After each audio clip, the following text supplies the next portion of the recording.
નમસ્કાર મિત્રો, તમે પણ ડેન્ડ્રફથી પરેશાન છો અને ડેન્ડ્રફના કારણે તમારે ખૂબ જ હેરફોલ થાય છે. તમારા વાળમાં પસકો ફેરવતા પણ તમને બીક લાગે છે. તમે મોંઘા શેમ્પૂ અને કેમિકલવાળા શેમ્પૂ વાપરીને થાકી ગયા છો, છતાં પણ તમને રિઝલ્ટ નથી મળ્યું. તો આજે હું તમારી સાથે શેર કરવાની છું એક 100% આયુર્વેદિક નેચરલ મેજિકલ હેર વોટર. આ પાણીથી ડેન્ડ્રફ તો ખતમ થશે, તેની સાથે સાથે હેર ફોલ પણ બંધ થઈ જશે. નમસ્કાર મિત્રો, હિમા હર્બલ કેરમાં આપ સૌનું સ્વાગત છે. આજે આપણે ઘરમાં જ રહેલી માત્ર 3 જ જડીબુટ્ટીઓનો ઉપયોગ કરીને ડેન્ડ્રફને જળમૂળથી ખતમ કરીશું અને હેર ફોલ થવાનું શું કારણ છે તે પણ આપણે જાણીશું. આ વિડીયો એટલો ઇન્ફોર્મેટિવ છે, તેના માટે વિડીયોને સ્કીપ કર્યા વિના છેલ્લા સુધી જોજો. ચેનલ ઉપર નવા હોય તો અત્યારે ચેનલને સબસ્ક્રાઇબ કરી લો. મિત્રો, ઉપાય જાણ્યા પહેલા ખોડો થાય છે કેમ એનું કારણ આપણે જાણીએ.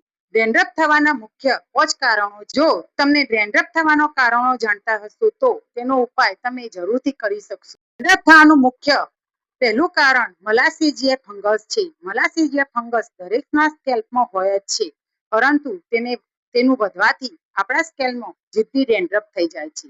તેને આપણે દૂર કરવા માટે કઈક પ્રયત્નો કરવા છતાં પણ તે દૂર થતો નથી. બીજું કારણ છે વધારે પડતું સ્કેલ્પ ઓઇલી હોવું અથવા તો ડ્રાય હોવું. ડ્રાય સ્કેલ્પમાં સૂકો ડેન્ડ્રફ થાય છે અને ઓઇલી સ્કિનમાં તમારે ધૂળ માટી ચોંટી જવા ચીકણો ડેન્ડ્રફ થઈ જાય છે. ત્રીજું મુખ્ય કારણ છે, જો તમે શેમ્પૂ કરો છો તે સમયે તમારા હેર વોશ કરતી વખતે બરોબર હેર વોશ થતા ન હોવાથી ડેન્ડ્રફ થતો હોય છે. આ હતા ડેન્ડ્રફ થવાના મુખ્ય કારણો, પણ તમારે તેની ચિંતા કરવાની જરૂર નથી. તેના માટે આજે હું તમારા માટે પાવરફુલ મેજિકલ હેર વોટર લઈને આવી છું, જે તમારા ડેન્ડ્રફને જળમૂળથી ખતમ કરશે, તેની સાથે સાથે તમારા હેર ફોલને પણ કંટ્રોલ કરશે. તેના માટે આપણે જોઈશે આમળા, સિકાકાઈ અને મેથી. આ ત્રણેયનું કોમ્બિનેશન એ વાળને મૂળથી મજબૂત કરે છે, તેની સાથે સાથે ડેન્ડ્રફને ખતમ કરવામાં પણ મદદ કરે છે. તેના માટે આપણે જે સામગ્રી લીધી છે તેના વિશે જાણીએ.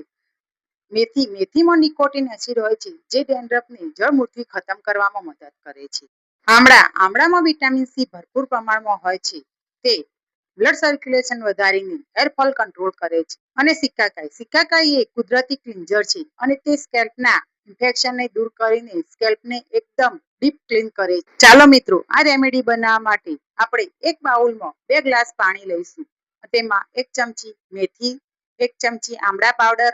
તમારી પાસે આમળા પાવડર હોય તો આમળા પાવડર અથવા તો સૂકા ડ્રાય આમળા પણ તમે નાખી શકો છો. અને સિકાકાઈની ફળી, તે પણ 4 થી 5 સિકાકાઈની ફળી લો, અથવા તો સિકાકાઈ પાવડર હોય તો 1 ચમચી સિકાકાઈ પાવડર લો. આ પાણીને 10 થી 15 મિનિટ ઉકાળી લો. જ્યારે આ પાણી 2 ગ્લાસમાંથી 1 ગ્લાસ થઈ જાય ત્યાં સુધી તેને ઉકાળી લો અને પછી ઠંડુ થવા દઈ પછી તેને મિત્રો, આ પાણીનો ઉપયોગ કેવી રીતે કરવો તે તમારે સાચી રીત જાણવી જરૂરી છે. આ પાણીનો ઉપયોગ તમે 2 રીતે કરી શકો છો. આ પાણીનો ઉપયોગ તમે જો આ પાણીમાં ડાયરેક્ટ શેમ્પૂ ઉમેરશો તો તમારા શેમ્પૂ કેમિકલ વાળો હશે તો કેમિકલની અસર ઓછી થઈ જશે.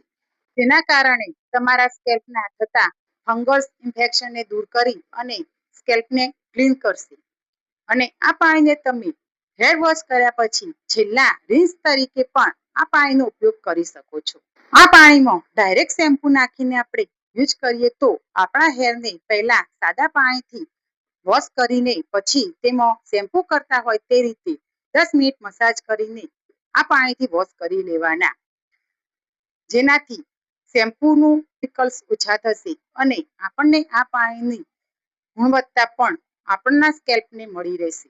જો મિત્રો, આ વિડીયો હેલ્પફુલ લાગ્યો હોય તો આ વિડીયોને લાઈક કરજો, તમારા મિત્રો અને ફેમિલી સાથે શેર કરજો અને હિમા હર્બલ કેરને અત્યારે સબસ્ક્રાઇબ કરી લેજો, જેથી આવા આયુર્વેદિક નુસ્ખાઓ તમને મળતા રહે.